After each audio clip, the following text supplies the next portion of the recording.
is real. Listen. Hi, I'm Traci. And I'm Kathy. And this is Curious Explorers. Hey, Kath. Hey, Trace. How's it going? It's going. It's freezing.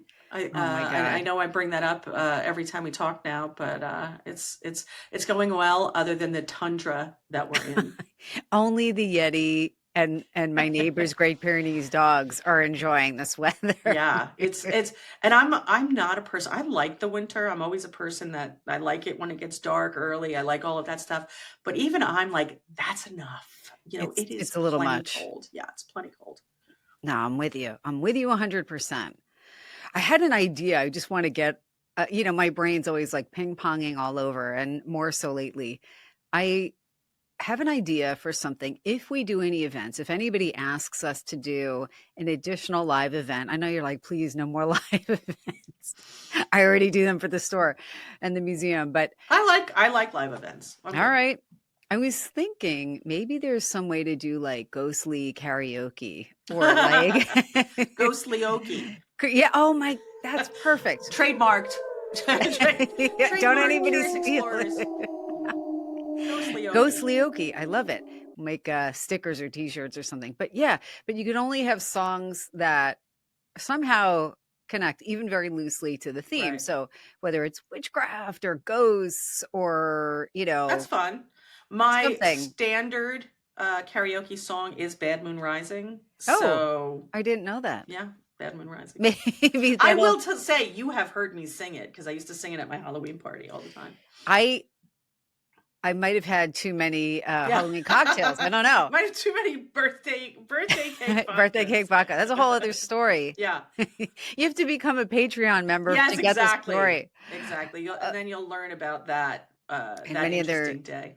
Dark and spooky stories. But without further ado, I know that you have a topic that you want to go over, and I'm very much looking forward to hearing it. So I decided to actually do something that we've talked about a couple of times. I decided, and so this is kind of a throwback to something that one of the cases that we did not too long ago, but I mentioned this case, and because I seem to be on this like historical paranormal binge, and to be honest with you, I love talking about the kind of old school cases and the stuff that has stuck around and is tried and true, because I think that these are cases that existed prior to kind of AI and prior to the internet, and that doesn't mean that they're more valid, but it does mean that they've already kind of stood the test of time, and they're still around and they're still interesting, and there's a bunch of them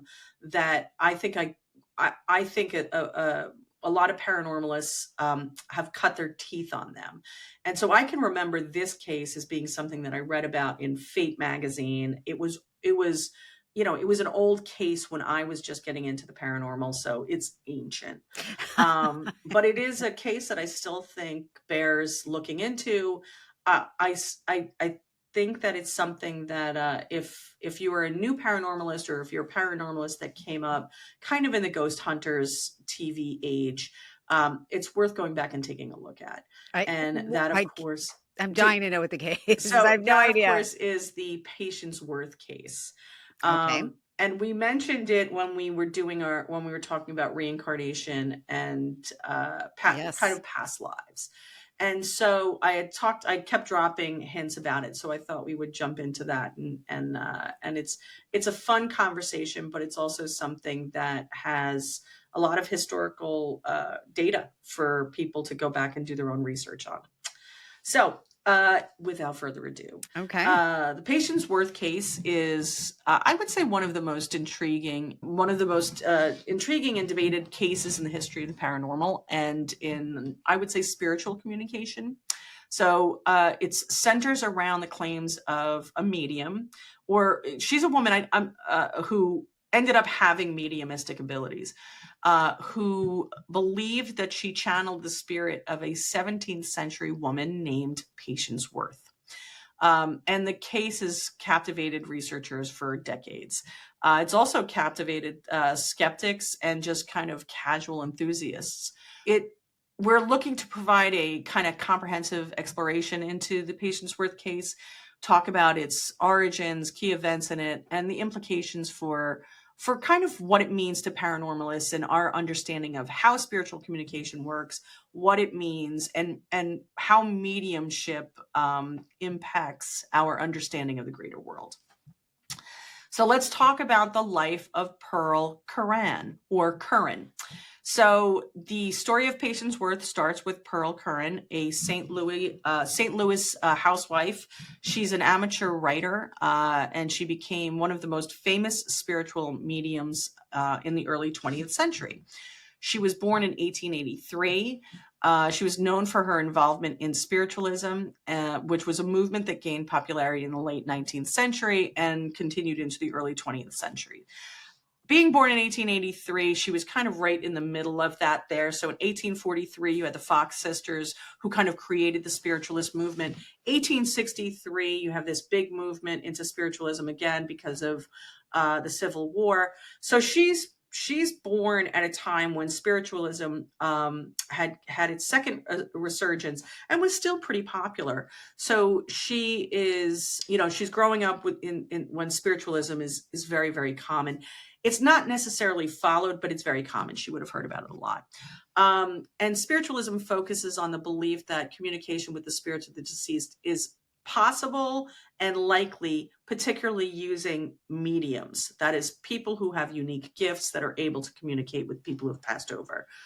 Her mediumship began in 1913 so she's 30 years old, when she and her husband, who were both interested in spiritualism, decided to hold a seance. That's how a lot of people did it.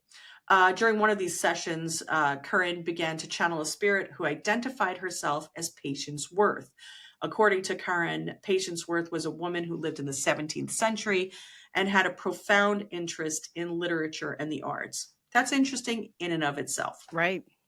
So 1913 is also interesting because World War I is kind of just about to start. So you have a lot of geopolitical things happening.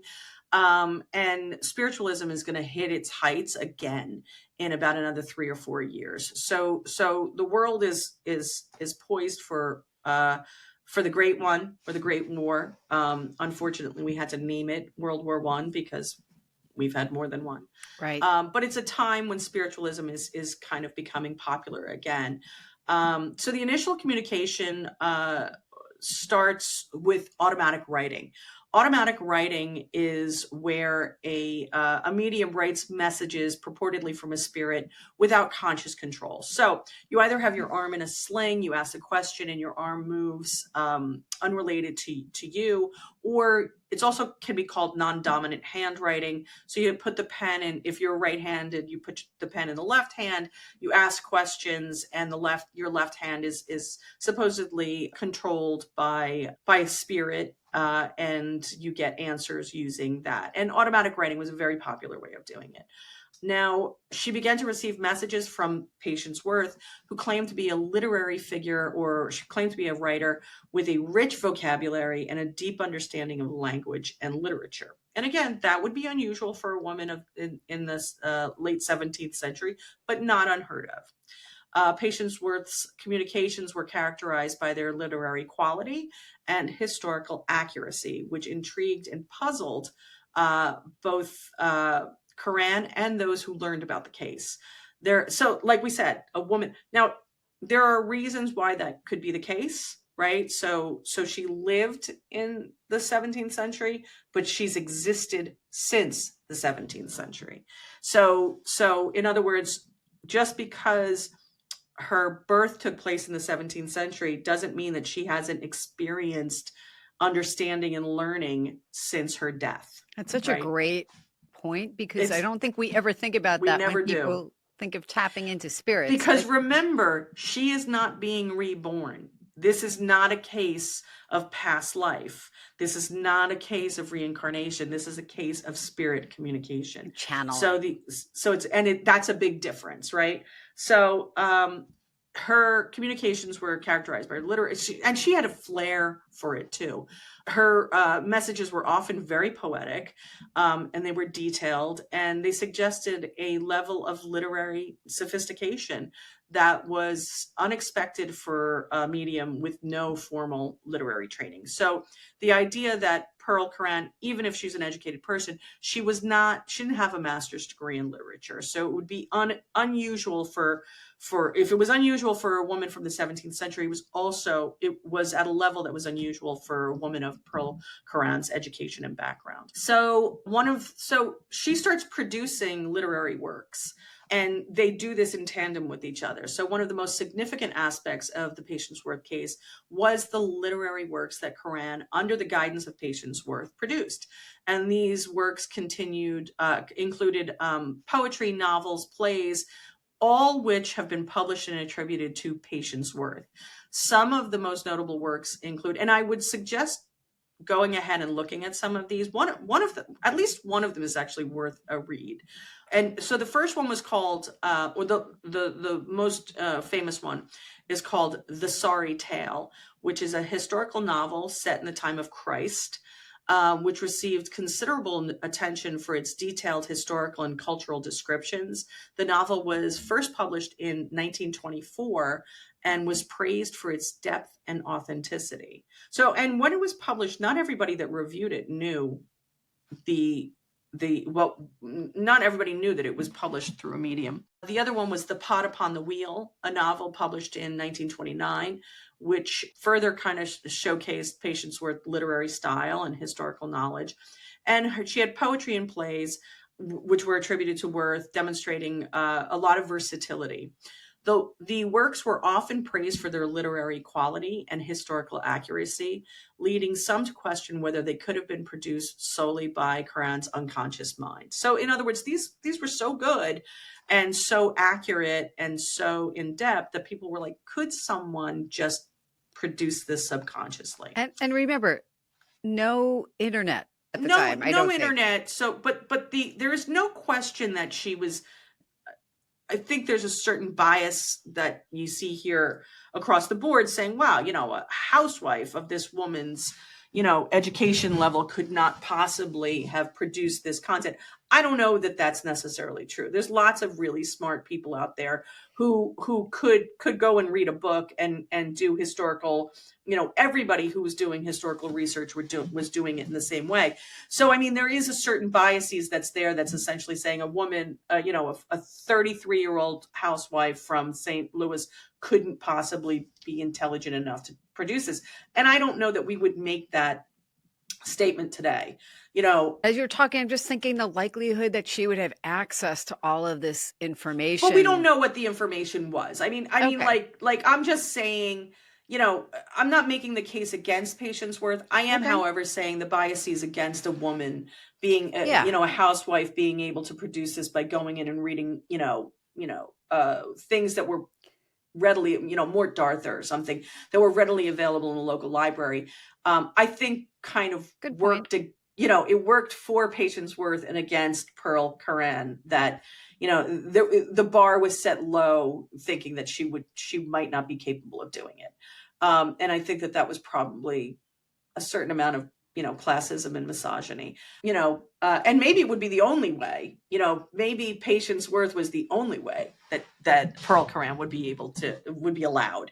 So according to Patience Worth herself, she was a 17th century woman who was born in England and lived during a time of great social and political change, which it was.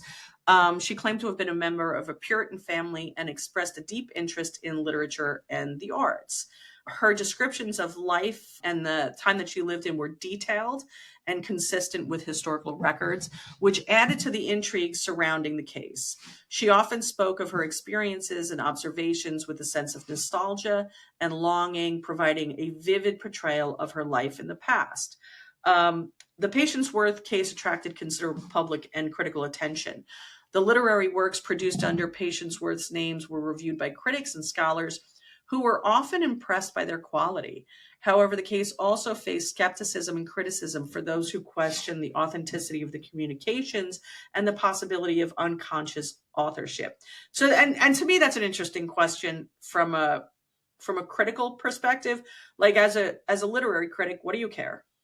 You know what I mean? If your assignment is to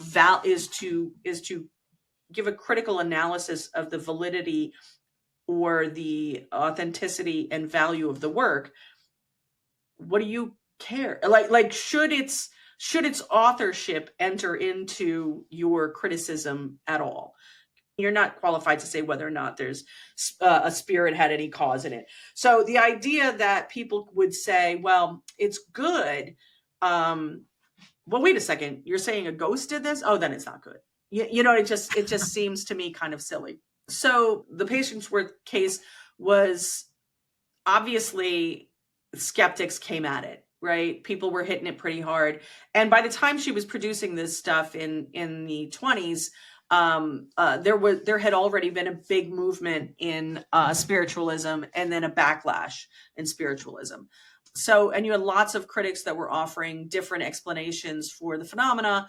And some of those include, and these came up in our discussion when we were talking about past lives and whatnot, cryptomnesia, the concept that refers to phenomena where a person unconsciously recalls information that they've previously encountered, but believes it to be original. In other words, she read all of this stuff someplace and was piecing it together. And you know, it does happen. You know, it does happen. I'm not sure it usually happens to the degree that you're producing great works of art. Then again, ghosts don't produce great works of art, according to some of the critics. Unconscious creativity, another explanation, is that she was a great writer. She was a good writer that didn't have the confidence to do this in her own name, and so her mind generated the works without her conscious awareness. And essentially, she pieced together this. She was just a talented writer who was not able to acknowledge or recognize that in herself, and used this subconscious creation to allow her to do it. Several researchers and scholars have investigated the Patience Worth case to determine its validity. And some of the areas of research include a comparative analysis, where researchers compared the literary works attributed to Worth with contemporary literature and historical records to assess their authenticity. And while some findings supported the idea of Patience Worth's literary prowess, others suggested that the works might have been influenced by Curran's own knowledge and experiences, which I still would not say negates the idea that she got that stuff mediumistically. Because like we said, it's not always a direct, it's not like a phone call. And then there were psychological studies that explored the possibility of unconscious processes and the role of the subconscious mind in producing these creative works. And these studies have contributed to understanding the potential mechanisms behind the Patience Worth phenomena. So, you know, I mean, in other words, there were people who looked into this and said, well, maybe this phenomena existed, again, because she wasn't able to fully acknowledge her own creativity or didn't feel comfortable doing that. And so started to create this. Her belief in mediumship and her belief in spiritualism allowed her an outlet. So the case itself has broader implications in understanding mediumship and spiritual communications. And it does kind of really dig into the complex nature of the relationship between the medium and the spirit. Maybe there's something that it might be more of a collaboration than a direct communication. Well, that's an interesting point. I hadn't even really thought about it.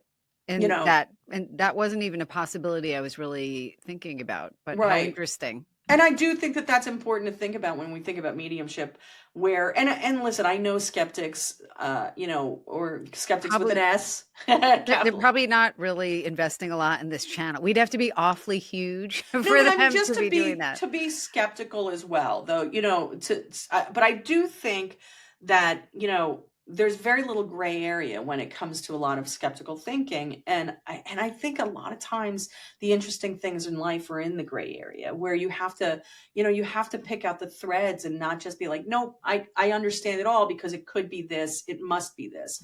And look at something and say, you know what, there's stuff in there that your skepticism is also not explaining. And it doesn't mean I'm right, but it doesn't mean you're right either. So the case raised a lot of questions about mediumship, even to people who believe in mediumship. And we're talking about it because we started talking about past lives. We started talking about reincarnation. And I don't think that it necessarily is truly that, but it does kind of leans into it. And it's kind of contributed to the broader debate about reincarnation and the possibility of life beyond death. It's also this interesting idea that someone's been sitting around, when we think about mediumship, we almost always think about our own loved ones, or the people that we're trying to connect with. We don't think that there's just some lay person out there who's like, wait a second, I've been here for 500 years and I've been dying to talk to you about this. It's been really boring. Yeah. Like I've been waiting for this perfect person. And so it's kind of interesting that would happen, and so you start thinking, well, what was it about this person that, I'm sure there were other people in St. Louis that were, doing this. But the interesting thing about this is there are fully realized works of literature, and some of which, have actually been declared to have certain merit. They are dated. They're hard. It's kind of like Ivanhoe or something more Darther, where you're going to read them in a more literary thing. And I think if they had been produced exclusively by a living person, they might not still be in publication, because they do come across as dated. They are written in a dialect and tone that is very reminiscent of the 17th and 18th centuries.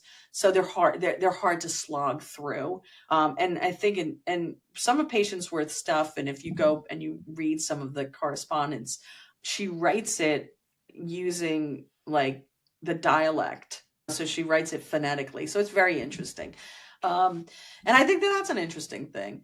The Patience-Worth case has also obviously influenced subsequent cases of spiritual communication. It's also contributed to the development of theories and practices related to mediumship and spiritual communication, and to a certain degree psychology as well, because there are people who will look at this from a purely psychological, meaning that the writing happened. It's just which part of the mind, was it the mind communicating with another mind, or was it the subconscious mind that produced it?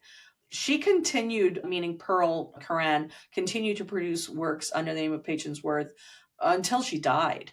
So if she produced it, but she did it unconsciously, right?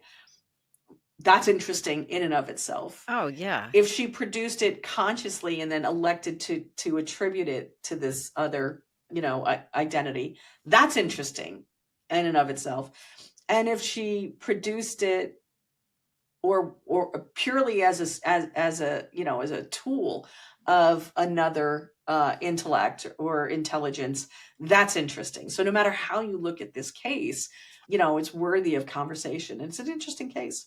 It is a really interesting case. And, of course, as usual, I'm having a million different thoughts about it. Because I'm even thinking, let's just take Patience-Worth and set the case to the side for a whisper of a second.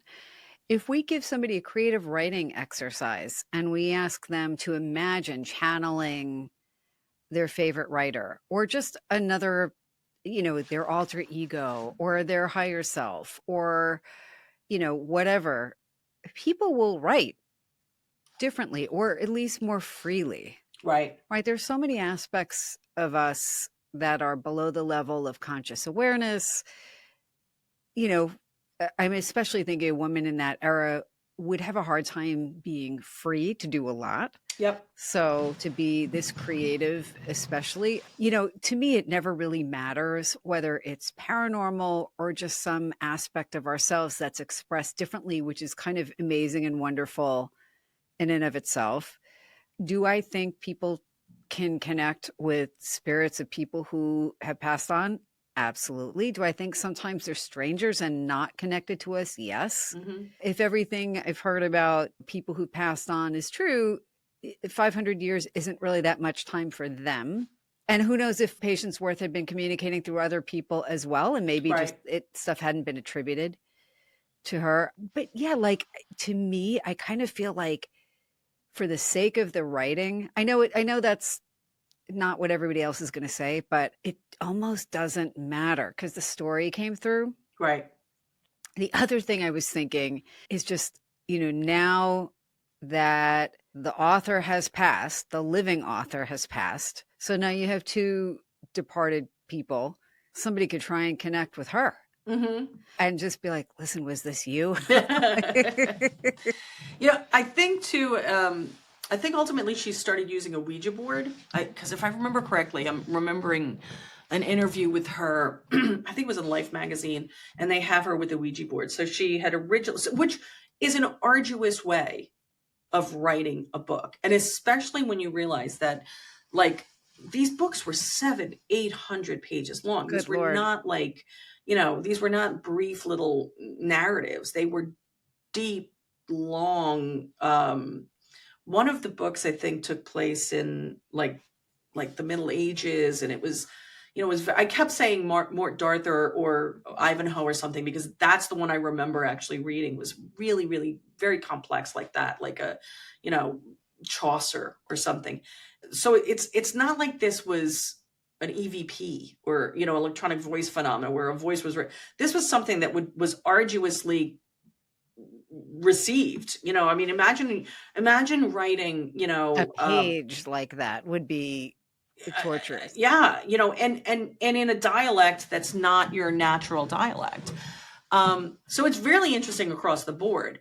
I do think that it's an interesting case because it was published. I think it's an interesting case because it continued to be, looked at as a paranormal case. There was also a couple of other mediums right around the same time and there's a woman, and her name escapes me, and I'm gonna have to look it up.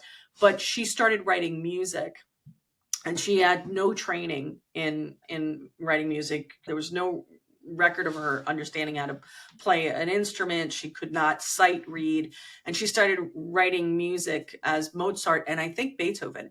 And there were a couple of critics who were like, this if you had told me that Beethoven or Mozart, excuse me, had written this, I would not have been surprised. That the writing that came through was very similar to, and this was a person that had no education.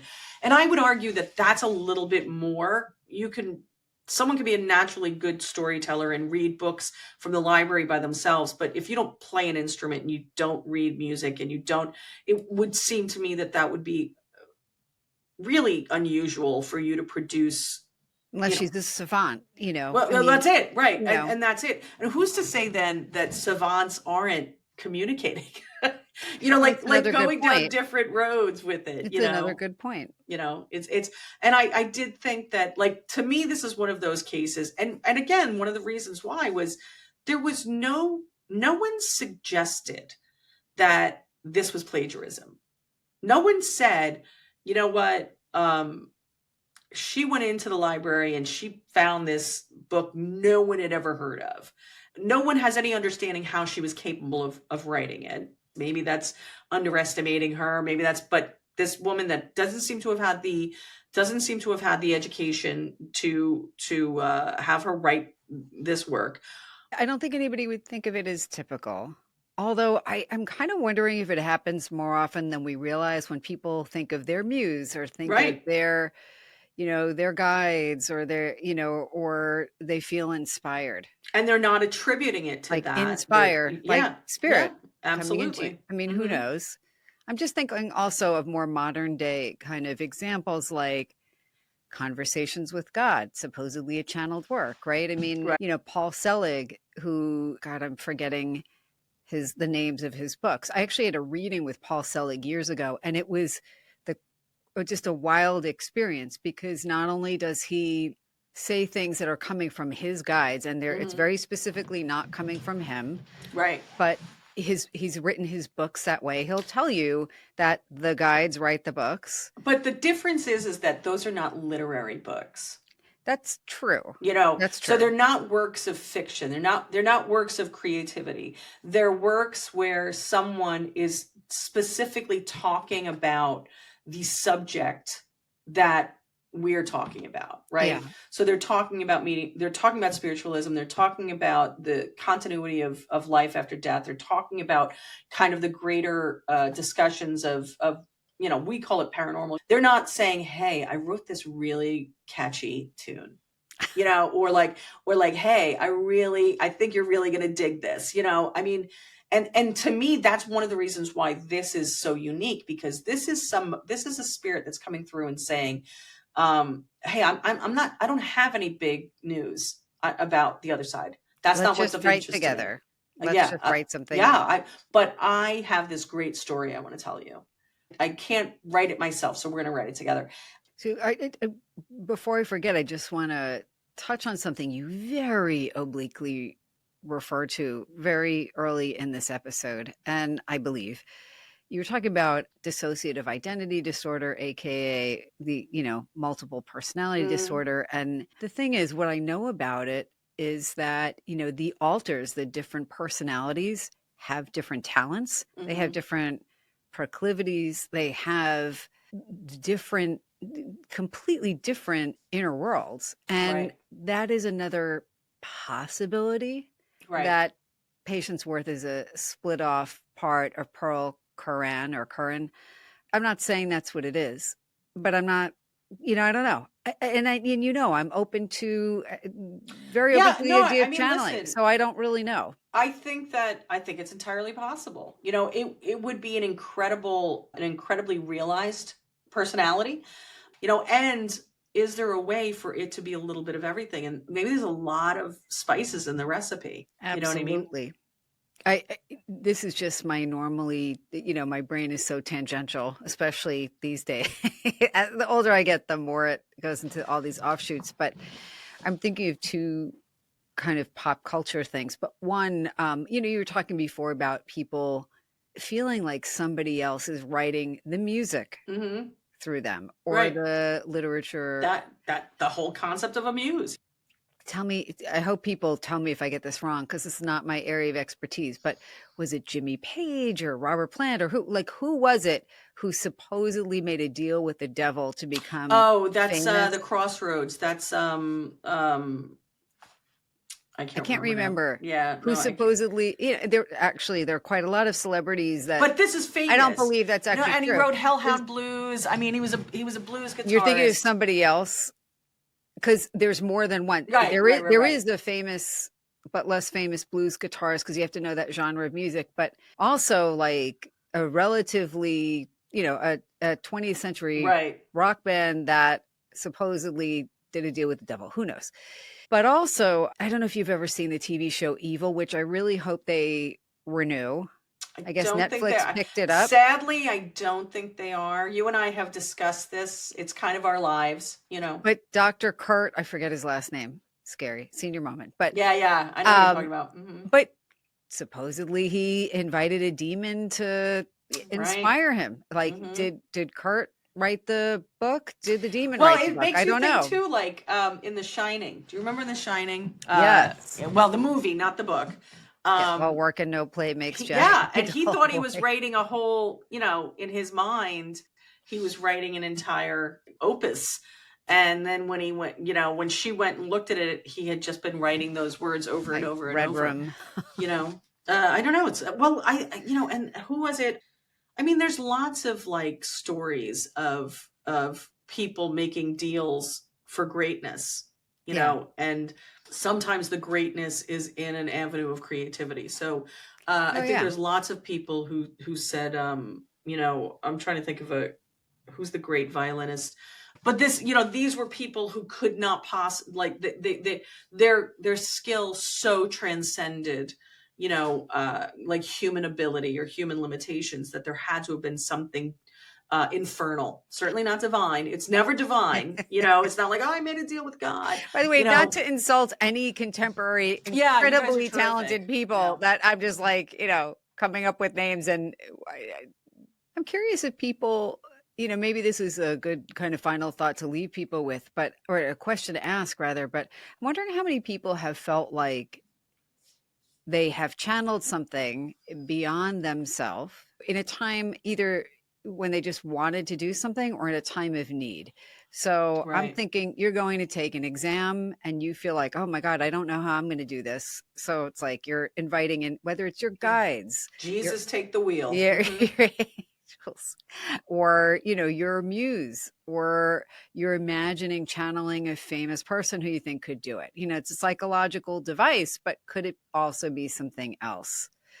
So I'm wondering whether it's writing or taking an exam or composing music or playing a sport, even like where it's like, oh, I can't do it, but maybe so and so could. And Right. can I channel a bit of them? We use that term kind of colloquially and Right. casually, but is it more than that? Or I this don't whole know. like I got into a groove or I was in the zone or and what does that mean to you? Because I mean listen, I can tell you that there have been times when I sat down to write, not recently, but when I was actively writing a lot more, where I would sit down to write and 15, 20 pages later, where you're like, where did those 5 hours go?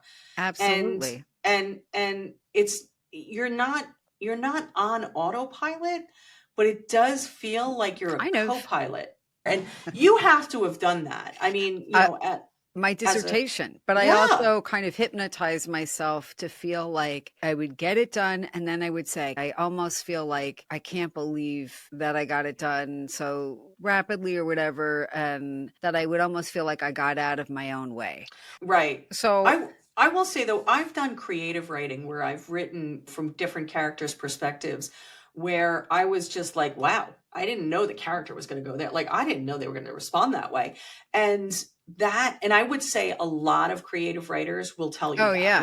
where you're like, that's not who I thought that character was, or that's not who I thought that person was. I swear this is the last thing I'm going to say, and I keep saying, "Oh, that's it." But the thing that is popping in my mind. This could be a whole other podcast. I don't even know if it would resonate with people who watch this one or listen to this one, but this is going to sound totally like not connected, but I'm going to connect it. So the book Think and Grow Rich, Hmm. Napoleon Hill, still a bestseller, but he talks a lot throughout the book about basically self-hypnosis. Right.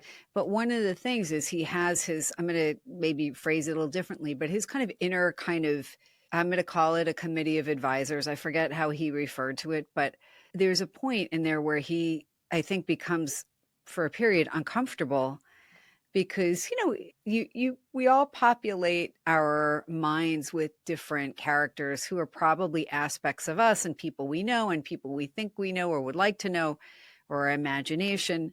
But these characters started coming up with things that he wouldn't have. Right.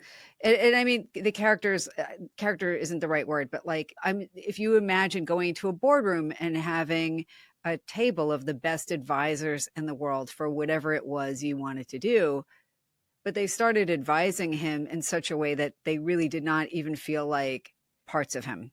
Right. So it's just an interesting phenomenon. And when those parts or those internal characters come up with things that we have no conscious awareness of, and maybe no unconscious awareness of, Right. That's something impossible to assess, right? But that, no exposure to something that they bring in that turns out to be true or helpful.